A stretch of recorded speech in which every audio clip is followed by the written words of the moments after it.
I woke up so completely lost, empty, and unfulfilled, and could not understand why that was. That came with having an affair. That came with separation from my husband, ultimately divorce. That came with, the death of my own identity, the ego death that I think a lot of us experience and go through. The thing that I have truly, truly come to believe so deeply is that our souls have contracts here on earth, and they reveal themselves with time.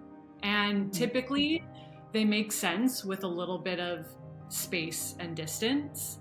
And for me, I'm now at a place where I fully understand that everything had to transpire and exist exactly the way it did in order to bring me here. And I was always meant to get here.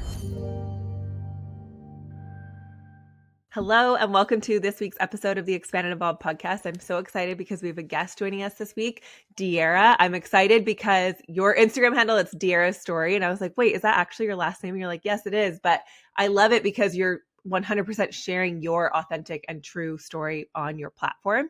And that's actually how I found you. One of your reels that went viral that I'm sure is bringing you lots of interesting people, like people that are aligned, and then, the mean, angry side of Instagram also.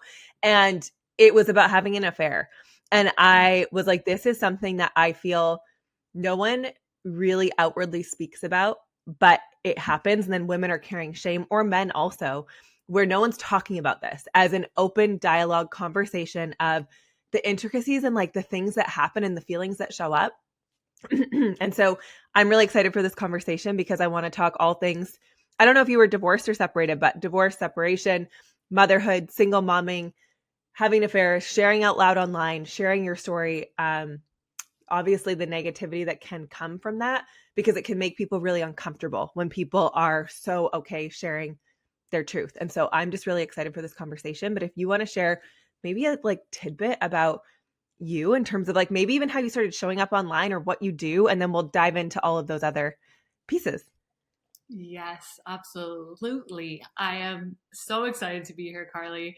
And you and I, spoke a little bit about this offline, but just the way in which people are drawn into our life or our world. And when it happens so organically and in the way that it did for you and I, it's such a reminder to me just how important it is to lean in to everything and anything that feels authentically you. And what I mean by that, to give a little bit of a backstory, and maybe we'll provide a little bit of context into everything that we will dive much deeper into. But I always had this intuitive sense as a young girl that I was different, and also this deep sense I think that we all carry as humans of wanting to belong. And because of that, sort of the internal battle of really not knowing how to put language to that.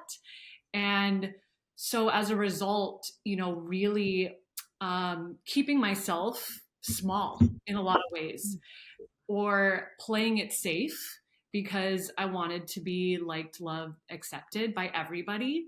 And as a consequence of that, wearing a lot of masks and showing up outside of who I truly was. And the compound of that over time for me anyway, became a lot of cycles and patterns of behavior that were extremely out of alignment. And that, we could go into generational cycles and things that exist with the women in my family, not using their voice and not knowing how to communicate their wants, needs, desires, and having that as my model. There's so much that plays into all of it. And then getting to a place as a mom when I was 31 and recognizing that I had done all the things I thought I was supposed to do. I went to college. I got a good job. I found a perfect man. I got married. I had a baby. We had the dream house. I didn't have to work anymore. And I woke up so completely lost, empty, and unfulfilled, and could not understand why that was.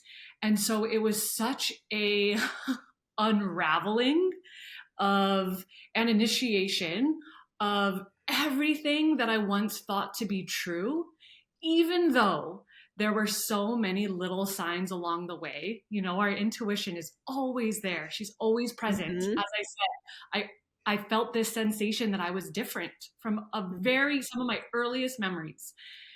And really then getting to a place as a new mom of, okay, I refuse to pass this on to my daughter. I will not. And there's a ton that happened in between that realization. But motherhood for me really was the Mm-hmm. catalyst into diving headfirst into all the things that I had Mm-hmm. avoided for a really long time. And, you know, that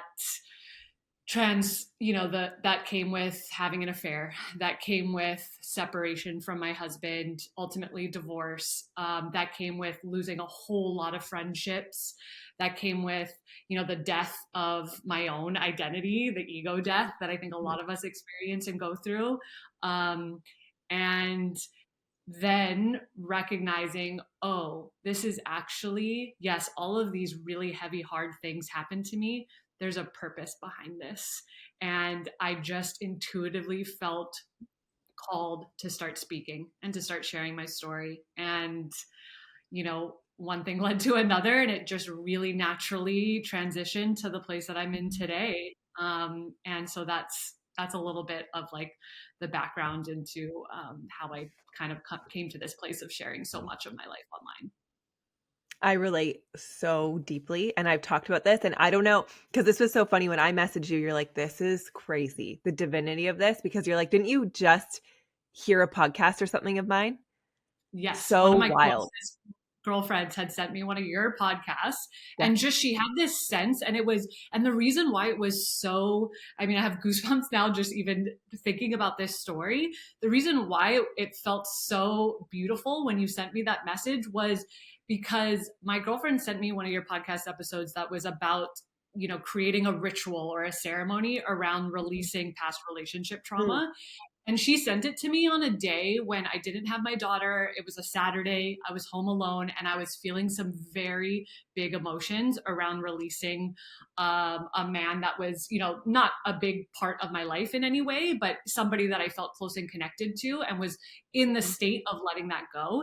And she sent me your podcast, and it just felt so like, of course this would Yeah. happen. She didn't even know what I was going through in that moment.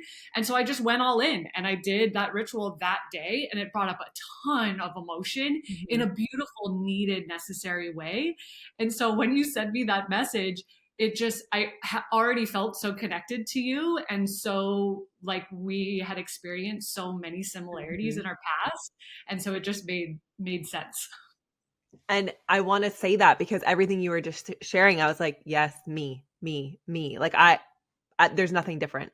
Like my story, your story, same exact same things of all of the things that transpired. And I did the exact same thing. I got married because it was a good guy and he was so great compared to the ex-partners. And I got married because that's what you do when you're pregnant, and you go to school and you do all the things. And then exactly like you said, it was almost this unraveling and an initiation where you acknowledge like, oh shit, I just had a day where I went, uh-oh, I think I'm not meant to stay with my husband. And I was just putting clothes away in my closet, and it just came like a little ping.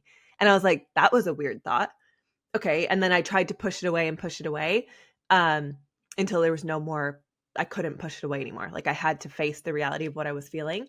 And it's so uncomfortable. And I think that's the most powerful part of when you're saying like you were different and it was an initiation and it was just this unraveling in the ego death. It's like all the things that felt comfortable but didn't feel like they resonated with your soul have to fall away. And that I think was one of the hardest periods of my life was it's the letting go. Like, and exactly like you said, when you're doing a ritual like that, that one I did with past relationship trauma, they don't even have to be, or even trauma, like just people, where it doesn't even have to be bad. It's just to actually let them go is so hard, so hard. And I think, like you said, when you start to notice the mask and the things that you're wearing, where you're like, oh, shoot, this isn't mine, and this isn't mine, and this isn't mine, it does. It kind of like brings you to this very raw place where it's so empowering. And I don't know if you felt this when you went through your affair, but all of those pieces I feel had me feeling the most connected to myself that I'd ever been, the most empowered that I'd ever been. But it didn't start that way. It started with the thoughts of all the things I had to let go of, and it felt messy. But in that mess, it's like as it all started kind of unraveling, I started to feel like, whoa, way more grounded and centered in who I was. And I feel like the journey ever since that realization is when my true healing journey kind of took off, and I started to really see like, okay, hold on, who are you? Out of the good girl mask and the things that you should do and like who we are in society, like who am I really? And I feel like I'm still discovering pieces of that as we go, and it's been a few years now, but it's like it's not like it's just one and done, because then you realize, oh wait, is this really me? And then there's just little pieces that continue to keep happening. But also how cool the divinity of it all, that like someone sent you mine. I had no idea who you were. You pop up on my algorithm. I'm like, holy crap, I relate to this. Find you. And I was like, it was, and it, again, it was one of those instant, I normally don't ask people when I don't really know them, like, I need you to be on this podcast. Are you willing to have a conversation? But I was like, I just need to ask her. And I felt that. And so for anyone listening too, when you feel that overwhelming sense of anything, it's like you have to act on that, because I feel that's the intuitive hit. And you've got to lean into that, because that's not like a normal thought. And I could have let it pass me by, but I already feel so much resonance that I'm like, I know there's 1000% women who listen to this that I've never really gone fully into my story yet. I keep feeling like I need to do this when I actually have the space and the time to articulate it beautifully and every thought when it comes to the affair. And I feel like there's so many women who I know will resonate, but no one really talks about it. And they don't really have an outlet of women who make them feel safe and understood in it, instead of feeling like they're a horrible human. And I feel like that's the typical assumption, is like, anyone who cheats, you're a horrible human. And I just, even before anything happened for me, I realized like that's just not true. Like it's just a different method how someone could have a different outlet. I don't know, where they numb through food, or they numb through whatever, they escape through going gambling, like whatever your thing is. It's just another almost like escapism to get something outside of you to feel something. And sometimes it's necessary. Like, I don't know if you felt this, and I'd love for you to share. But for me, I really felt like when I decided to go through the separation, or I decided to lean into this person that I was finding myself interested in, I felt like it was the first time I was choosing me without any like assumptions of how I should act or what I should do. It was like, no, this is a soul pull pulling me towards this, and I'm going to lean into this curiosity. And I didn't care what it meant to anybody else. It was like, I don't know what this is, but I know I'm meant to lean into this. And so I'm going to listen to that, even though it doesn't look picture perfect, because I had the picture perfect family too.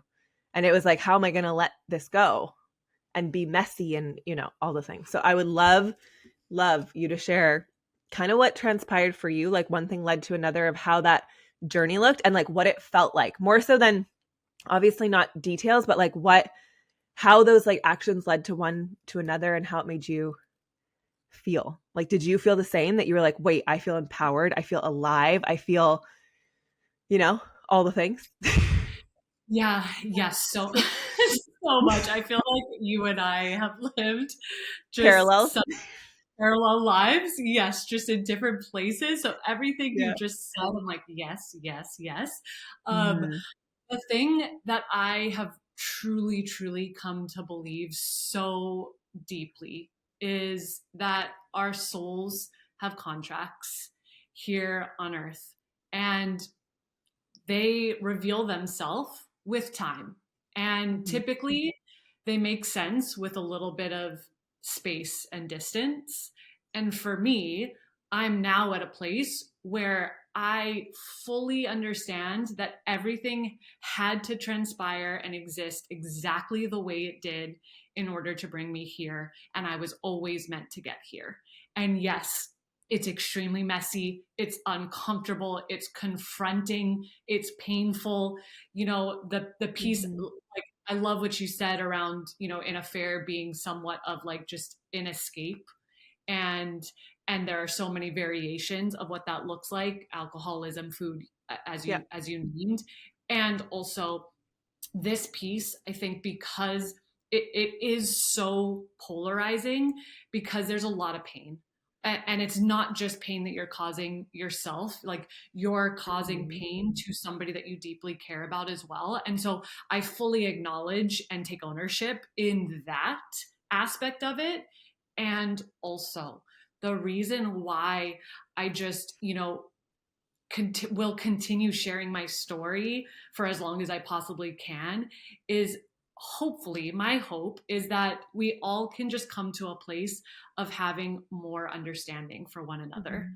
less judgment and more curiosity. What led to that place? What got you there? How can Mm-hmm. we, yes, that that is not something that like I'm proud of, that I'm like waving, so many people took the way that I shared that piece of my past as Mm-hmm. I'm romanticizing this part of my experience.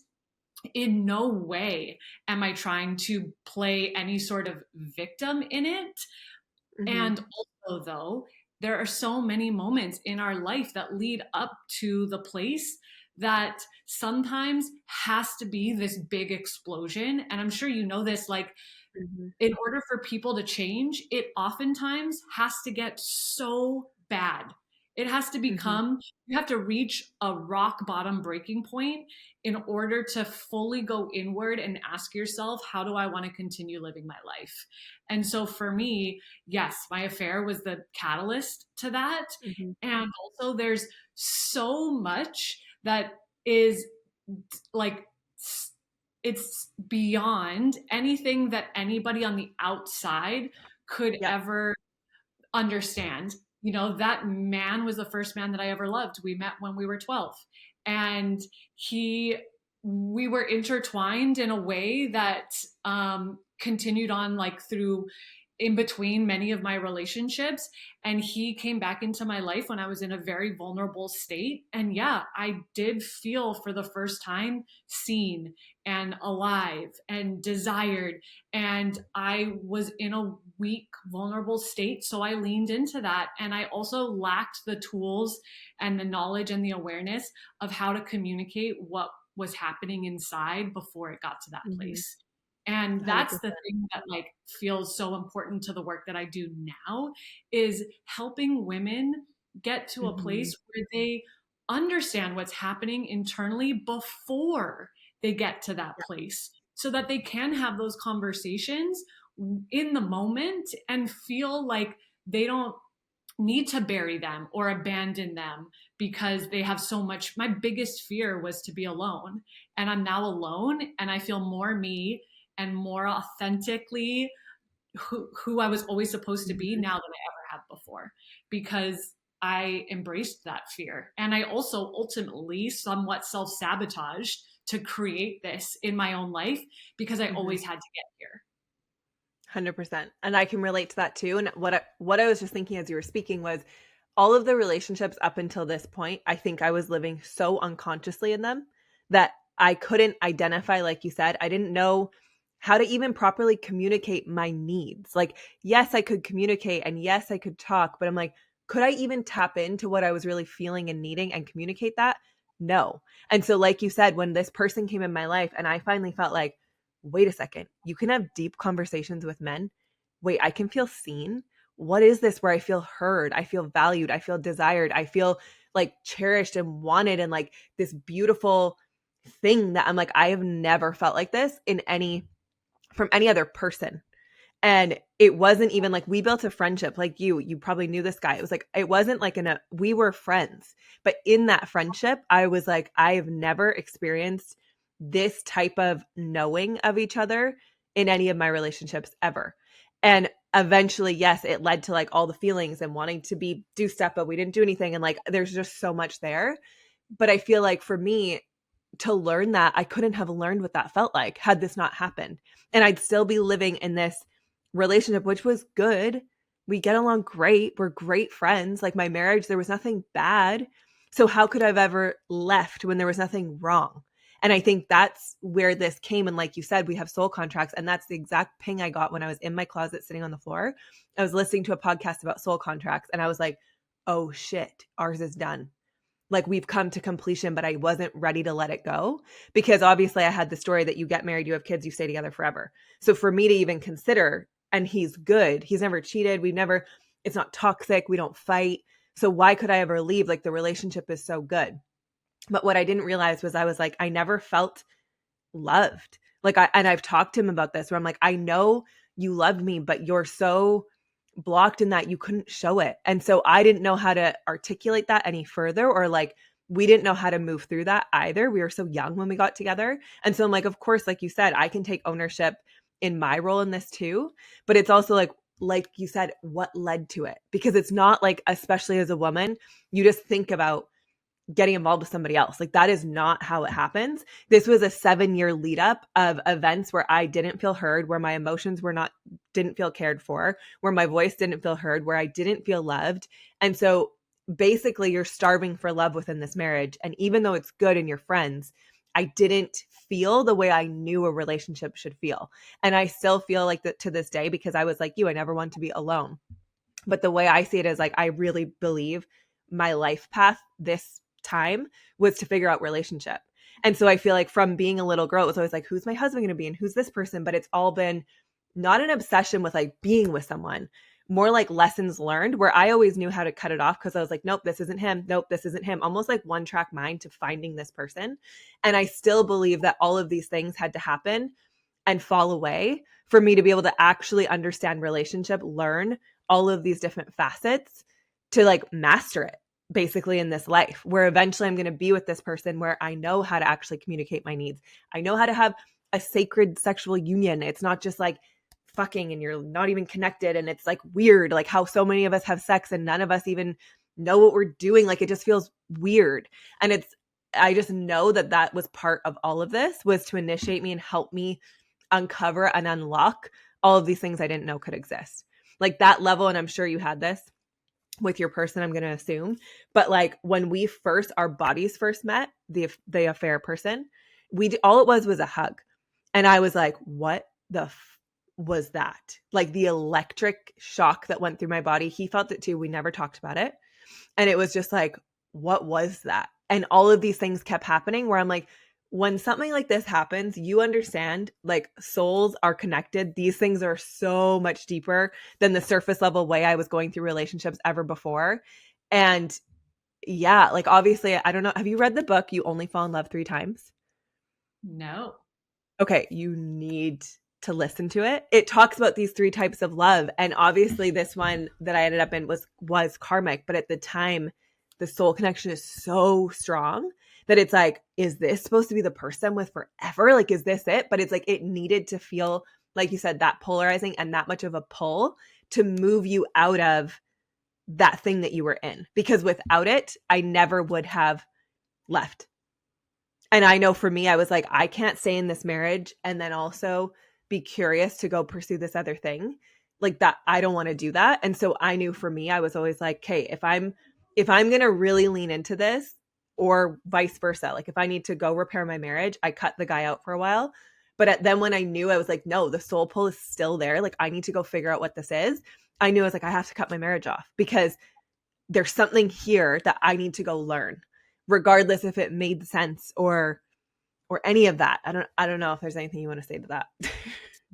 Yes, so many things. And listen to that book because those people are met, they serve a purpose. And that man is no longer in my life. And also I have so much gratitude towards him because I needed him the exact same way as you shared. I needed him to pull me out of the thing that was no longer meant for me. And I never would have gotten to that place without it because the society pulls, the cultural pulls that tell you, Mhm. you know, you have to keep your family together, the stay together for the kids messaging. You know, my parents followed that path and they're still together today, but I would argue that they would have been much happier with other Apart. people a long time ago. Mhm. And I look at that as that is not my path.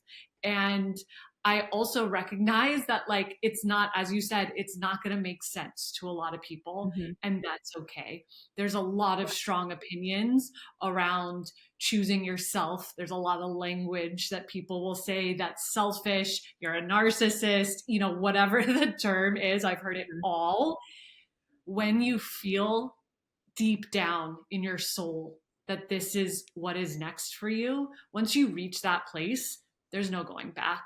Mhm. And you know, you have to keep listening. And it's also such a beautiful transition because for me, for the first time in my life, I became so deeply connected to my intuition.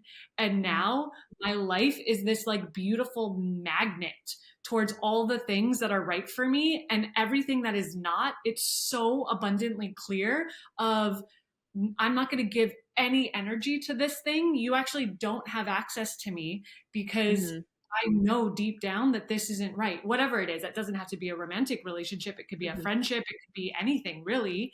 And that's the beauty of finally listening to those intuitive pulls when they start speaking up.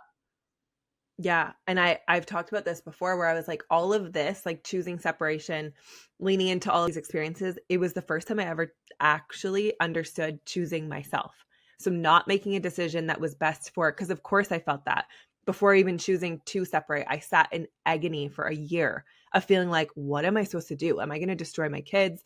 What are my friends going to think? What is my family going to think?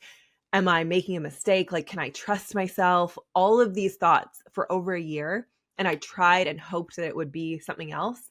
And then it was just like, okay, I had the same realization. I was, again, it's always these like moments that are small, putting away clothes. I was in the kitchen when this one happened.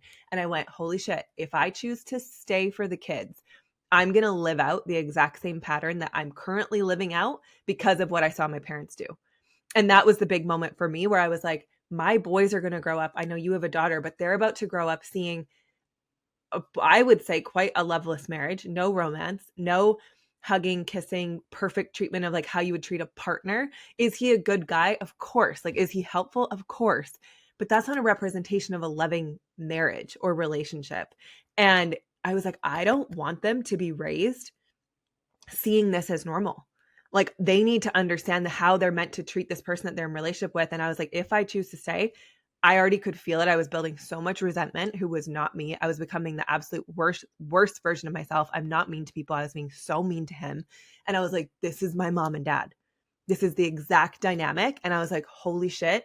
Unconsciously, I've been living out exactly that until I had awareness to be like, whoa, no more. I need to break this pattern. And that was my final, I can't do this because I'm choosing to do it because of what everyone else thinks is right. But I'm like, in that, my kids are witnessing so much tension in a household, no love, no connection in a romantic partnership. And I was like, they need to see that. Like, if I'm going to show them anything in a romantic partnership, it's going to be what love actually is, not whatever this like playing house thing is that we've been doing. Um, and that was huge for me, was to realize, like you, seeing my parents, where I've always told them since I was like 16, I'm like, what are you guys doing together? Like, why are you together? But it's that different generation of feeling like, because we made a commitment, so we're staying and we've made it this far. And I'm like, why though? Like, let it go. Like, what are you guys doing? So anyways, that was huge for me and a big realization. And it's in those intuitive moments, I agree.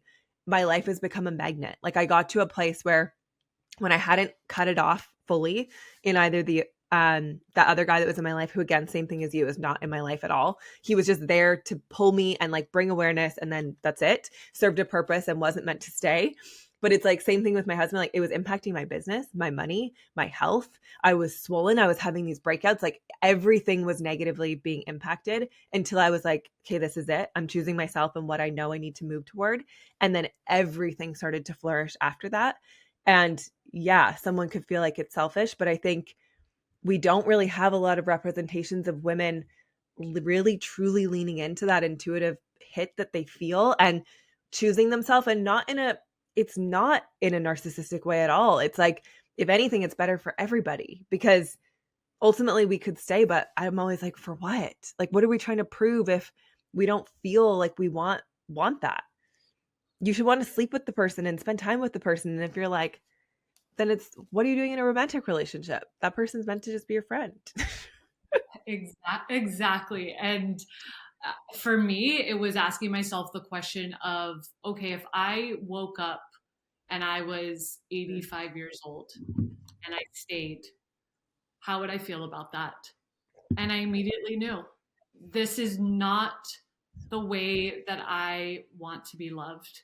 And the way that, and vice versa, as you said, like you were becoming a different version of yourself because you're internally battling this feeling of knowing, your intuition knows, your soul knows this is no longer meant for you, and you're forcing, you're continuing down this path but with force. And when you actually surrender and you let go and you release, that feeling becomes so freeing that everything in your life then has permission to fall into place. And it was the exact same thing for me. I mean, my daughter's dad is the most like amazing human, the most amazing man I've ever met in my life. And he checks every single box for me on paper. And also, though, I want more than that. And I want more for him as well. I crave a deep level of love and desire and passion. And that just wasn't in existence anymore. We were best friends and roommates, and that we, still are. And we still are able to carry that level of depth and relationship because we chose to do the thing that ultimately was right for both of us. And yeah, it was messy and it wasn't, we didn't follow some like beautiful conscious uncoupling rule book, like I wish I could say that. But for most of us, it has to get messy. And that's life. Life is not this like beautifully curated, picture perfect version of the human existence that so many of us see on social media. It's just not that. And that was the thing that just I continuously felt very called and pulled to share. That was my style, was being very radically honest with how messy it was, because I had lived my whole life carrying this story that I have to be perfect to be loved. And I presented myself in that way with everything that I did. Through, my social media was so curated before I started my business, was so perfectly crafted and curated. Like we were this perfect family. And so, yes, when all of this came out and was exposed, people were shocked. And that ultimately became somewhat of like the push that I needed, because I became the villain to a lot of people. I grew up in a small town, and that I had to get comfortable with that.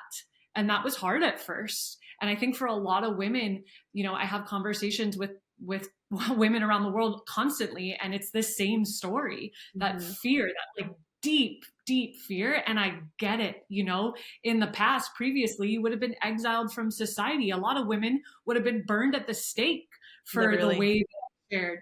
And so that, really is stoned to death, like literally murdered, stoned to death, beheaded, burned at the stake. And like, I think that's the piece that for so many of us, we sometimes forget, is like, that's in us. Like that remembrance of what it was like to live in your full truth, to make a mistake, to do something that was against the grain, to turn, I don't know what the right term would be, but like to betray a man. Like all of these things literally got us murdered.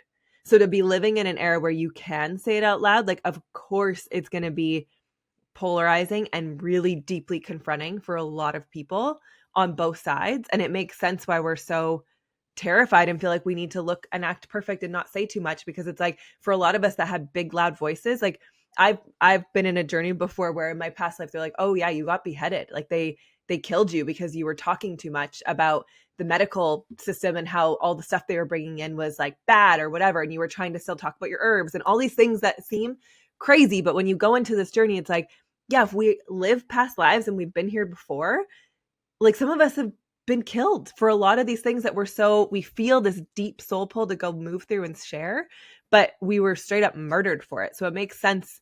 There's a big fear. And then, like you said, to be comfortable with being the villain, where it's like it could have got you ostracized from society and moved you away from all human connection. That's tough. And I was afraid of that too, like so afraid of that. Sorry, Yeah, keep going.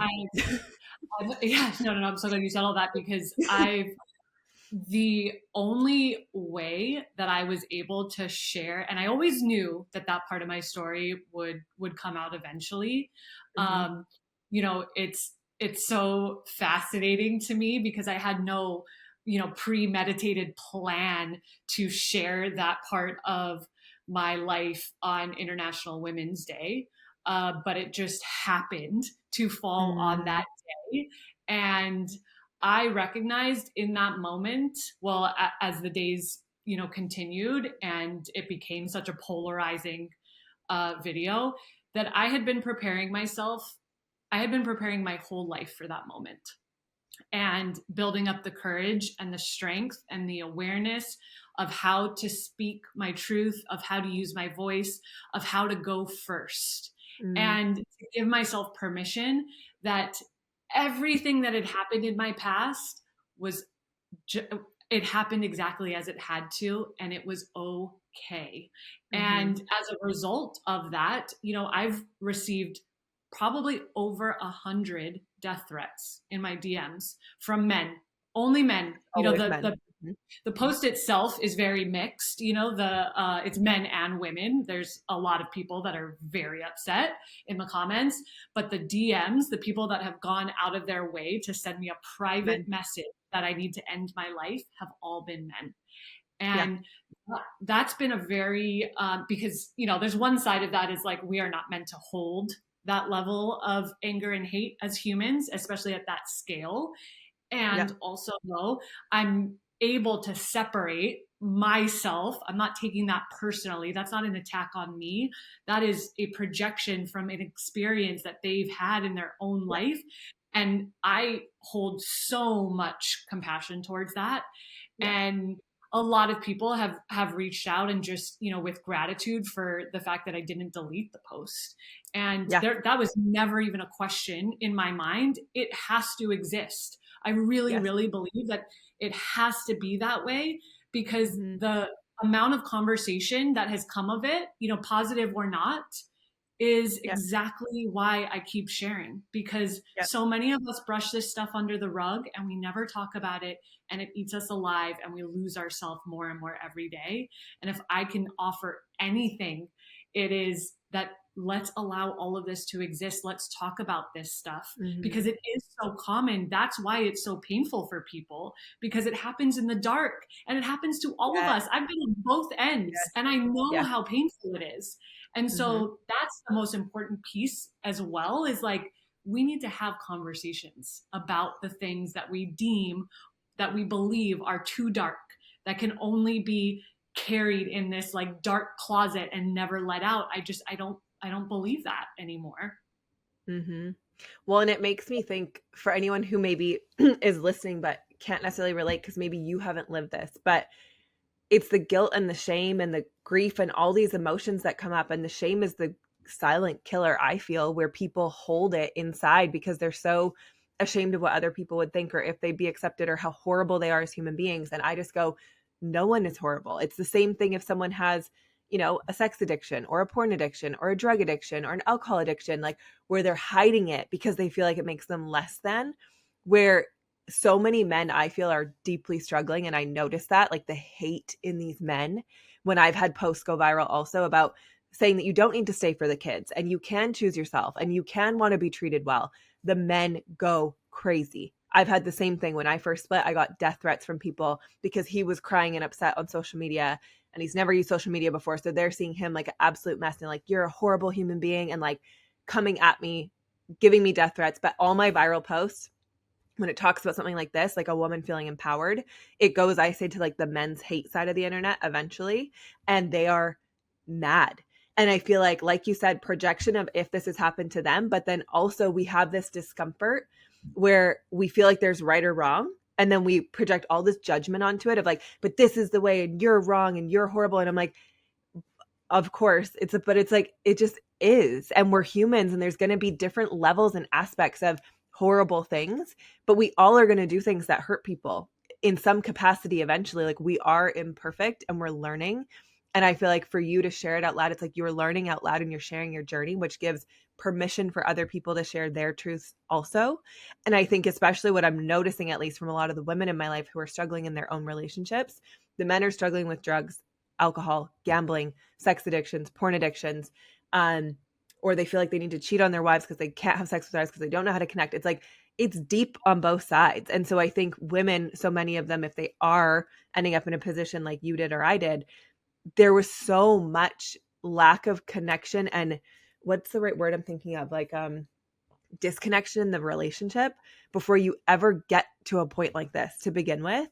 And I really feel, I mean, of course, women, I feel like so many of us are acknowledging and coming on this journey now, but like, I really feel like our men are struggling. Like, they don't know how, for a lot of them, to connect to their hearts, to give us what we're asking. Like, I think for the first time ever, we're asking these men, like, we want to see you and feel you and hear you and know your heart and hold your emotions. And they don't know how to give us that. And so it's confronting for them. But then I also think we expect to be loved in this really outwardly expressive way. And even though they feel it, they don't know how to show it.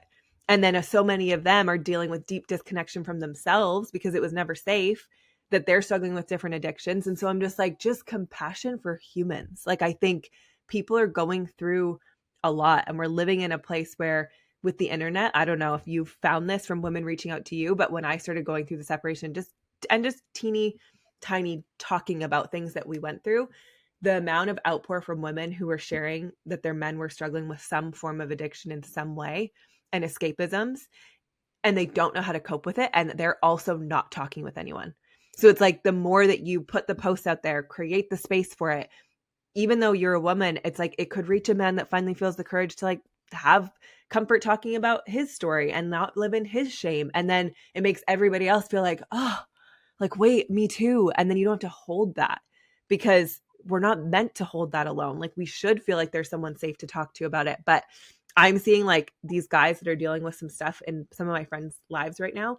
They are so deeply ashamed and afraid of anyone in their circle finding out, that they're unwilling. And so sometimes I feel for men, they have it harder, because as women, like, I feel okay with my friends kind of knowing my deepest, darkest stuff. I don't feel wildly, horrendously judged, you know? Like, I was afraid at first, but then for these guys, like, they feel like it means they're going to die. Like, it makes them weak and it makes them not a man. And so it's a whole thing with their identity. And I'm like, I can also feel for that side of things, that just people in general, like, it's a lot to feel like you need to carry it all. And ultimately, I'm like, shame will literally eat you up and kill you and create disease within your body. And so for all of us to start feeling okay to just say whatever the hell our truth is, without feeling like we need to constrict it or conform it for the comfort of others. It's like, let them feel it, let it bring up whatever it's meant to bring up. And it's like, that's their own journey to have to deal with that too. And ultimately, it comes down to judgment. Because if you didn't have judgment, you would just feel compassion for whatever someone's going through, and you wouldn't feel the need to make them wrong or bad. You would just be like, wow, you would just, I don't know, I feel like you would seek understanding rather than harsh judgment or like ostracizing them as like needing to, I don't know, feel some type of punishment. Exactly. That was a lot. Yeah, you would come to a place of, oh, that's just a humaning. Like, Yeah. that's, yes, that may not be a direct hit for me, or I may not be able to relate to your Yes. experience, but I have my own things.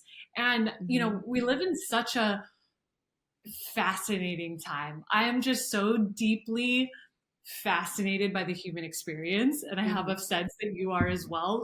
And there's so much beauty in it. Again, our parents' generation, they're in the mindset of staying together for the kids, so many of them, and that's not going to go away. My parents Mm-hmm. are in their 70s, and that is ingrained in their nervous system. There likely is not a whole lot of change happening, and I'm grateful to that, because in a lot of ways that gave me the model of, I refuse to live that way. I refuse to sit in that for the rest of my life. And now we are in a generation of, there's so many like catchy terms nowadays, Mhm. but like being a cycle breaker and Mhm.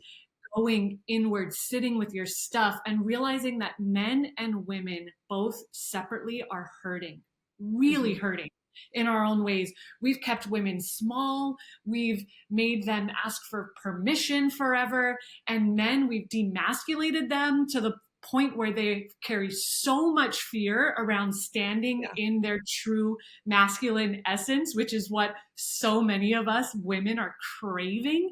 And so Yes. we become so disconnected from who we truly are inside that to me, this time right now feels like such a deep awakening that's happening around the world Mhm. in such a powerful, beautiful way. And I feel so lucky to be a part of it and to be somewhat on like the front lines of talking about this stuff, having these types of conversations. Mhm. And yes, it's polarizing. Yes, it's uncomfortable. I understand that it brings up a lot of pain.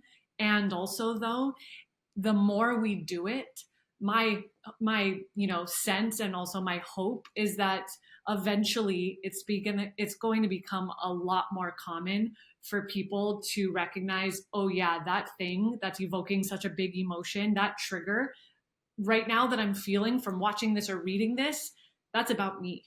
How can Mhm. I go internal and sit with myself or sit with this piece of me that feels so uneasy right now by reading these words? What is that? Why is that Mhm. there? How can I soften into it and understand it more? And then through that, yeah, a whole lot more compassion and a whole lot more curiosity and understanding for one another.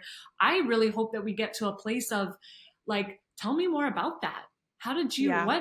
what brought you to that place? Like, there's so many comments on this post and on other, posts of mine that are literally just telling me who I am. Like, so Yeah. many assumptions around the person that they watch one of my videos or two of my videos and they've painted this in-depth picture of who I am that is so far from the truth. And Yes. it's fascinating to me of like, wow, you're projecting something so deep onto me. And I always, when I do lean back into that stuff is like, I'm curious, like, where did this come from? Like, where did these thought where did you how did you land here? Like, Yeah. those are the conversations I want to have more. And again, easier said than done. I'm not perfect at this all the time. Yeah. Judging is inside of all of us, but Of that is course. something that very consciously working on of like, okay, you're different than me. Like, let me ask questions. I want to Yeah. understand. Yeah. And it's the communication, like something that I was just thinking is if you can learn to have radical honesty with yourself and your own story, it's just going to benefit every future relationship too. Because if you're not willing to go there and really look at the roles you've played or the truth of who you are, the truth of things you've experienced, or being willing to talk about this openly, how do you go into another relationship with another human being and expect to get the depth or the love or any of that when you're not willing to be radically honest? And I feel like for myself too, this was something that I had to learn was, whoa, okay, in relationship, I know I used to self-abandon major in throughout my whole life, but I was like, oh, I am so aware of someone else's needs. I don't even know how to tap into my own. So it's like you, if I didn't have this time to be alone, because I've been single now for 2 years, to be like, what is my truth? Okay, how do I learn what I'm feeling? How do I learn what I need? How do I communicate this? And I think before you can communicate it with an other, you have to learn to communicate it with yourself. And so acknowledging your own truths. Like, what are they? What are the things you feel? Like, come around and start acknowledging that for yourself. Because otherwise, I feel like what happens in relationship is both people are unconsciously just projecting on each other and like trying to get understood, but no one's actually understanding themselves or how to communicate it. And I think the only way to learn to do that is to first learn how to communicate with yourself. And then it's learning, okay, now you know who you are and you know your truth. How do you communicate this in relationship? Because I'm sure the person that you had to, like, I ended up seeing someone last year and then I started noticing, I'm like, okay, I know myself quite well, but in relationship to actually like speak up with power in the sense of that truth, was very challenging for me. So then it's like, okay, whoa, you've done all this work in this healing, but now in relationship to bring this into that is something completely different and foreign and new and something that I've never really had to do before. So again, as you go on this journey too, giving yourself grace. And then when I can look back at my own role in the breakdown of our marriage too, where I'm like, I tried to speak my truth, but there's only so much you can do with one person not really willing to reciprocate that. And then also everywhere that I didn't know what to do or what to say because I was a baby just learning relationship for my first time. And so just giving yourself grace in the fact that none of us are perfect. There's going to be relationship breakdown, things that hurt, that they hurt you and I hurt them and all of that. But then I think it comes to like also forgiveness. And I don't know if you're at this place with your husband too, but I feel like me now in my life, I have so much acceptance of who he is as a human being, where, like you said, he deserved that love too. So, all that love I was craving, he also deserved that. And I was not giving it to him. I was not treating him like the most amazing person. I was not showing him all the appreciation he deserved. I was not loving him in the way that I know I like to love my partners. I wasn't giving him any of that. And it got to a place where I said, like, I also love you enough, love myself enough that you deserve that. And if I'm expecting you to be someone different than who you are to receive my love, that is so not cool and not something that I ever want to do. And you deserve better than that. You deserve to be loved for exactly who you are, the same way I deserve that. And in our, like you said, it was not clean at the beginning. He was so mad at me. I didn't know if we would ever get along and be able to be in the same room again. He was pissed. But he had to go through that process. And now even still, like, I think he for sure has not 100% fully forgiven me, but I feel like I've learned this level of like deep love and acceptance for who he is. And I had to go through a phase where I didn't respect him at all at the end of our marriage. I couldn't even stand him. And now I can respect him as a human being again. And I think there's so much beauty in that too, where if you're navigating a separation, I just believe once you move through all the pieces, like you can get to a place where you realize I'm always going to love this person, especially if you have kids together. Like I'm okay knowing like I love you, I care about you, I want what's best for you, even if we're not in romantic partnership. And that was a really confusing thing for me to first find acceptance for and navigate because most split parents you see drop them off at the end of the driveway. They can't be around on Christmas. They can't be around on birthdays. Everything has to be separate. It's so volatile. And for us, I always thought like, it's not going to be like that because we're not those people. And we've been able to create this like really beautiful thing where like the other day he needed help getting his car from somewhere. And I was like, don't worry, I'll take you. So we can still do things for each other and be nice, loving human beings. Just because you've decided to split doesn't mean you need to hate each other or sever connection at all. Like you can get to a place, I don't know if you found this with yours, where we've built like a respect and love for each other, regardless of the romantic piece of it, because of our kids. And like we're gonna be in each other's lives forever. So why not like continue to care about each other? I just see a world where like that should be the goal in any, like how you said, conscious uncoupling. No, it wasn't fully consciously done at the beginning, but now we can bring conscious awareness to it. Like how can we get along really well and do what the kids want and do things together if that's what they want, and yeah, build like a beautiful relationship regardless of us being married or not. Yeah, absolutely. And, that's not the norm in today's world. I believe that it's absolutely possible. It's the type of relationship that I have with my daughter's dad because we Mm-hmm. love each other and we always will. And that doesn't have to go away. I also feel that way towards any person that I've ever loved, any Yeah. past friendship, any past romantic partner. There is deep love towards that human being. Yes, it came to an end, but that doesn't mean that my love has to end. I don't I Mm-hmm. you know, love is eternal. It goes on forever, and to like close that off, I just feel like you're shutting off a part of yourself. You're denying Mm-hmm. or abandoning a part of yourself that just wants to exist. And we need oftentimes to give that part of ourself permission. We feel like we need that, it needs to be allowed to exist. And that's the way that, like, people like you and I can continue Mm-hmm. sharing this story, is like that is what's possible. And for so many of us, like I met my daughter's dad when I was 22, and Yeah. I was like such a young girl who didn't have any awareness or knowledge in how to communicate my wants, needs, and desires. And Mhm. also, so many of us enter into relationships where we have no idea who we are fully. We're like a half version of ourselves, and we're looking to fill some void that we think is missing, and that person is this mirror of all of the things that we think we need in ourselves, and they're filling that part of us.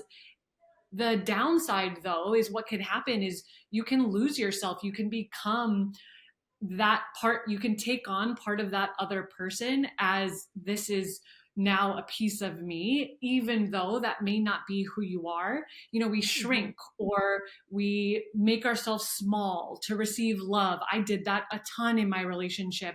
I pushed a lot of my needs down. I buried them. I told myself that it didn't matter, that that level of passion and intimacy was not that important to me. So I would be okay if that wasn't in Mhm. existence. But the longer I did that, the more disconnected I became from myself. So, of course, I woke up one day feeling like, who the fuck am I? Yeah. Because I had become this version of myself that was not who I truly was Mhm. inside. And we need all of these, experiences throughout our life to slowly wake us up. It doesn't happen with one relationship. It happens, and that's the beauty of relationship, is it is exactly that. It's as children are as well. There's such a mirror into who, like, all of our cycles and patterns and behaviors and how we treat ourselves. And if you're walking Mhm. into a relationship where you are not whole, you're going to easily contort yourself to fit the box that you think that other person wants. Yeah. And the compound of that over time is a very unfulfilled life and a really strong disconnect from who you are. So, Mhm.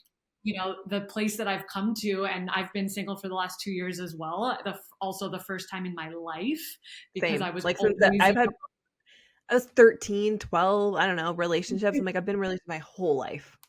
me Whole too. life. Yeah. Yeah. Yeah, it's necessary. It's like, it's funny to think back on that, but that was just what Yeah. happened. And Yeah. now it's like, oh yeah, this is so necessary and needed this time alone. And I also know, yes, the next relationship that I'm in, it's not necessarily going to be perfect right off the bat. As No. you said, relationships hold up a different level of, mirror to who we are and Mhm. how we show up and behave. And also, though, when you reach a level of wholeness and safety and security and confidence in who you are and the person you've In become, yourself. Yeah. yeah, then you I now am in a place where I can communicate. I know Yes. I know how to use my voice. I also know very early on if something intuitively doesn't feel right. Yeah. And I, in the past, would have entertained that thing for way longer. And now, because, when you go through something really hard, especially a big relationship ending, a separation or a Mhm. divorce, you know what that feels and looks like, and you're going to make sure that it feels right the next time you lean in. Mhm. Yeah, and you learn to trust it. Like, I think for myself, I was always like, "Well, maybe I don't know what's best," or like, "Maybe that was just wasn't really what I was feeling," or "Maybe that isn't what it is," and maybe, like, all of that, where it's like, no, getting to this place where I had to learn this even when I first started dating, where if I just didn't feel literally any interest at all, not to be like, "Well, maybe you should just give them a chance," or "Maybe you should just," it's like, "No, I literally know this is nothing. This is nothing." So, like, why would I give it my time, space, or attention? And that's the place that you get to, I feel, when you start to understand yourself more, is I also feel I used to, like, I can be a chameleon, right? I could be anyone, anywhere, get along with anyone. And I realized I for sure used to be able to do that, especially in relationship, because then you win them and they like you. Oh shoot. Can you hear me? Yeah. It says it's trying to reconnect. Okay, there. But it's like I used to definitely do that because then you win the person and you're chosen.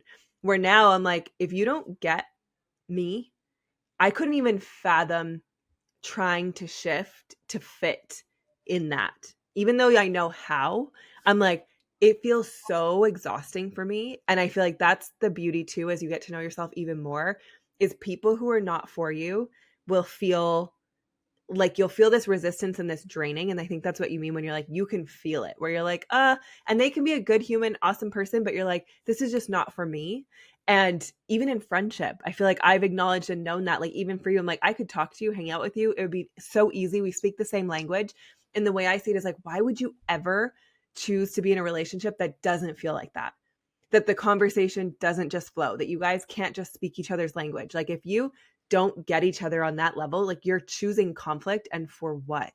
Like, I just would never do that again. Like, if we don't see eye to eye on a lot of those main things for conversation to just flow about life and values and different stuff, I, I'm not going to fight with you, you know? Even if it comes to, like, I just think of like religion, for example.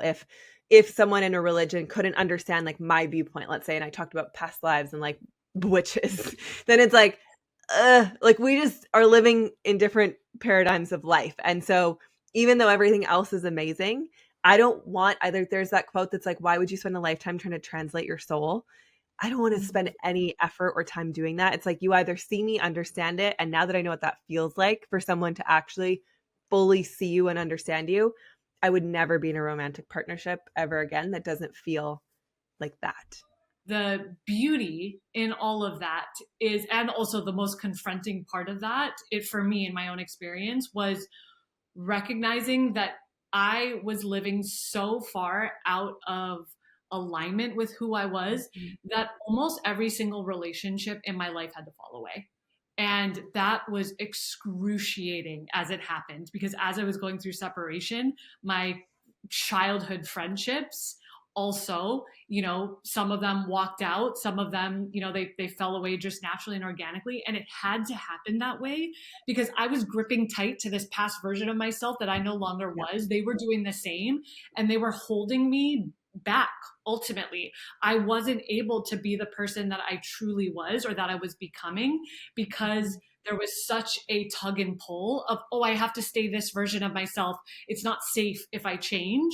And so I was, not only keeping myself in that box, but other people were doing it as well. And so I just say all of that because I Mhm. understand how big this is. It is huge. You might lose everything that you know. I did. I lost literally, it felt like I lost everything. And that, isn't fully the case. My family was still there. Like, yes, I still had people long distance that I could lean on, but in my immediate physical environment, it felt like I was completely alone. And that kept me there longer than I needed to be there and longer than I should have been there. So I just say that piece because I think that that's important. Like, yes, it's easy for us at this place to have this conversation and this level of Yes. awareness of like, yes, we've reached the other side of this mountain. But for anybody, and I'm sure you have Who's these in it. conversations Yeah. regularly, as I do as well, anybody that's in it right now and you feel this innate sense like you do not belong there anymore, just know that it will be the hardest thing that you've ever done. And it can be that lonely chapter. And Mhm. also, when you get to the other side, though, you'll recognize that that was exactly what needed to happen. And I like to think of it, if you can, if you're really in that space of like, instead of losing, it's just falling away. Like, these pieces are falling away. I had that happen with my friendships back before my marriage. And so I had gone through that. It didn't happen at the same time. But losing all the friendships the first time, I would not have embarked on my business journey. I would not have become the person I was. I wouldn't have leaned into so much that I leaned into my fitness journey, like all these things that brought me to the point where I am today. If I was with those friendships, I wouldn't have done it because they were in a different level of thinking. They were living a different life. And if I would have kept conforming to fit what they do on a weekend and how they live their day to day, I would not have become the person I am. And so I didn't have to go through both at the same time, but I did go through a breakup and lose all my friends at about 21. And then continuing that, I went into my marriage. And so I had the friendships fall away. And then this time it was just the partner. But the fear was still there of like, I'm going to lose everyone again. I'm going to lose all my friendships. I'm going to lose all my relationships. I'm going to lose my business. I'm going to lose everything. Instagram's going to hate me because I built my Instagram on like the picture perfect family and like, what are people going to think? Like all of those fears were still there because I'd lived it before. And so, yes, you might lose everything, but really it's like those things had to go anyways for you to clear the path for who you're meant to be. As my kids speak. Okay, I'm sorry. They hit them. Anyways, let's close it out here. If you want to share any final thoughts about just maybe single momming, motherhood, transitioning on this healing journey through all of this, just anything that you want to share, and then maybe we can end with just where people can reach you. Yeah, absolutely. I just want to speak to the woman that may carry the same fear that I once did, which was the fear of being alone. And that kept me in my relationship and in my marriage for a long time because I had no idea how I was ever going to make this work on my own. I also had no idea if my daughter was going to hate me or not, or resent me, or, grow up just blaming me for all separating her family. And so there was so much fear in existence around, and there's also just so much stigma towards single moms. And I've, received a ton of that.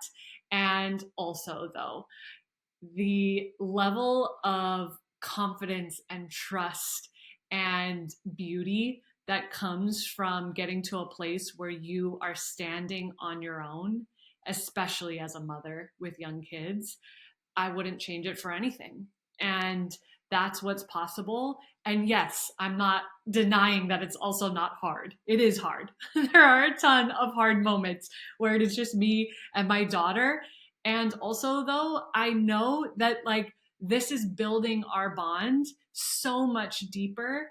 Our relationship is going to grow and evolve and thrive in a way that would not have been possible without it. So I just feel like for anybody that's really, really battling that feeling of shame, deep shame, and also blame on yourself of being the person to separate your family, just know that a life that's not yours, continuing down that path and living a life that is not yours, that is not, you didn't come here to live that. That is not what you came here to do. So just keep leaning into that voice, keep trusting that it's guiding you forward. I really believe that that intuitive ping is a version of your future self coming and speaking to you, letting you know what's coming. So keep listening. Beautiful. And it's pulling you where you're meant to be. So I love that. I'm so grateful that you listened to your ping to share your truth when you're like, oof, I have to talk about this. It takes so much courage to put that out on social media and then also endure the criticism. But it's like, it's leading you to all the right people. And it's also giving other women the permission to speak their truth and like go into those feelings that arise from living through an experience like this. So I'm so glad you were here. I'm so glad Instagram connected us. Just thank you so much for being on, seriously, and thank you for sharing your story. Absolutely. Where can people find you? Instagram is the best place. That's where I hang out the most. So I love having conversations with people. So if any of this resonated or you felt seen at all, send me a message. I love having conversations there. I also have a podcast called Meant for This, so you can definitely check that out. I do have a ton of co-parenting episodes with my daughter's dad. So if you're in the midst of that, absolutely listen to some of those. But yeah, Instagram is the best place. I love it. Thank you so much for sharing. I'm so excited for everyone who's meant to hear this, for it to reach them. And I will be sure to link your stuff so they can find you. Thanks you for being on. Oh yeah, so fun. Thanks, Carly. Okay, bye.